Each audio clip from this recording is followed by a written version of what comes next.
10, 11, 12, 13, 14, 15, 16, 17, 18, 19, 20, 21, 22, 23, 24, 25, 26, 27, 28, 29,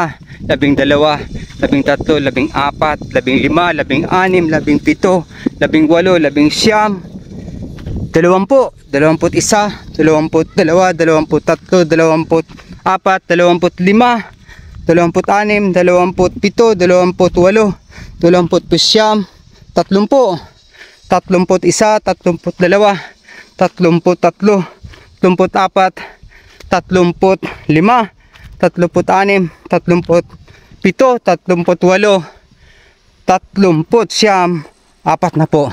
Apat na po na hakbang mga ka-dreamers. Nasa bandang kalagitnaan pa lang tayo niyan mga ka-dreamers, yung ating proseso sa pagdadamo. At kasabay ng ating pagdadamo rito mga ka-dreamers sa araw-araw ay sinamantala natin yung pagkakataon na magkakaroon din po tayo ng access sa ating mga pag-upload ng mga videos sa ating mga account mga ka-dreamers.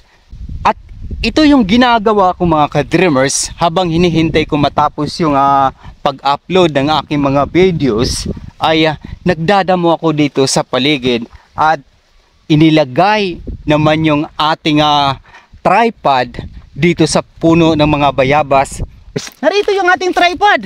Ayan.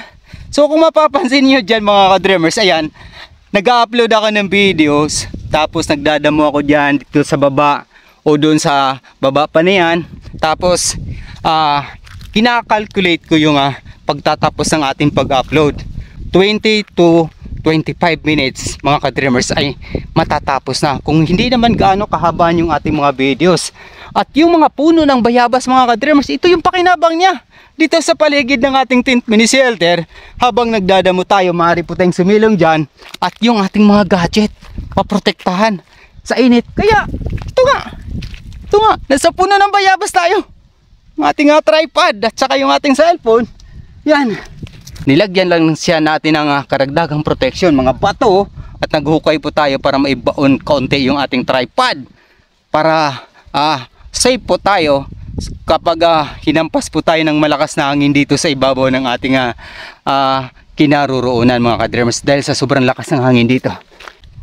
At yan mga ka-dreamers, alam nyo yung buhay ko rito ngayon sa probinsya kung paano ko pinagsabay yung pagbablog at yung pangunahing ginagawa ng mga local farmers tulad nito mga ka-dreamers.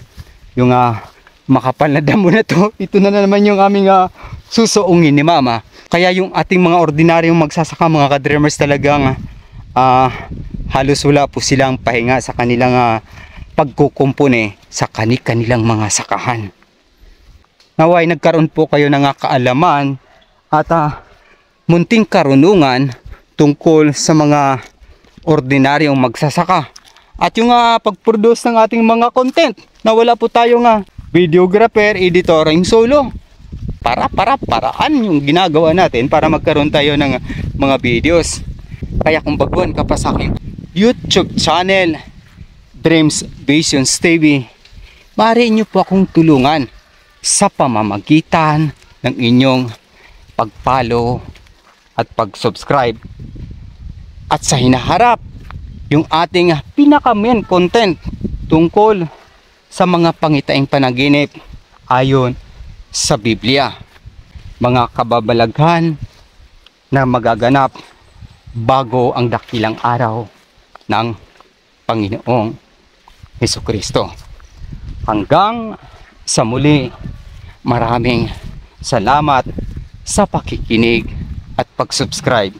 Papuri sa Diyos, sa ngalan ng Ama, ng Anak, at ng Espiritu Santo. Amen. God bless! Update ko po kayo mga ka-dreamers sa aking pagdadamo dito araw-araw. Magbibigay po tayo ng mga karagdagang video, mga kaalaman tungkol sa ating mga pananim. Praise God!